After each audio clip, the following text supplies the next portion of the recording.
আজকে ঘরেই আমরা ক্যান্ডেল লাইট ডিনার করব, সেভাবেই হচ্ছে ডাইনিংটা সেট করে নিচ্ছি। আজকে খাবার দাবার সবই বাইরে থেকে আনানো, বাসায় কোনো কিছুই রেডি করা হয়নি। সবসময় যে বাসায় রেডি করেই খাবার খেতে হবে এমন কোনো কথা নাই।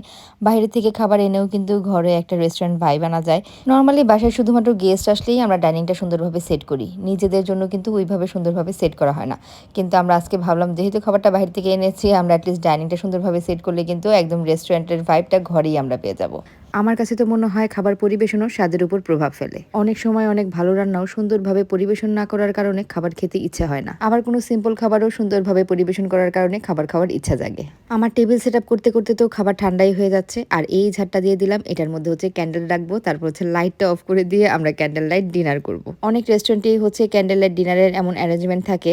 একবার আমরা মালয়েশিয়াতে যে রিসোর্টে ছিলাম, সেই রিসোর্টের সমুদ্র পাড়ে হচ্ছে ক্যান্ডেল লাইট ডিনারের এমন একটা অ্যারেঞ্জমেন্ট ছিল। আমাদের অ্যানিভার্সারি উপলক্ষে আমরা সেখানে গিয়েছিলাম। আমাদের ইচ্ছা ছিল রাত 12টা বাজে সেখানে আমরা ক্যান্ডেল লাইট ডিনার করবো, সাথে হচ্ছে কেক কাটবো।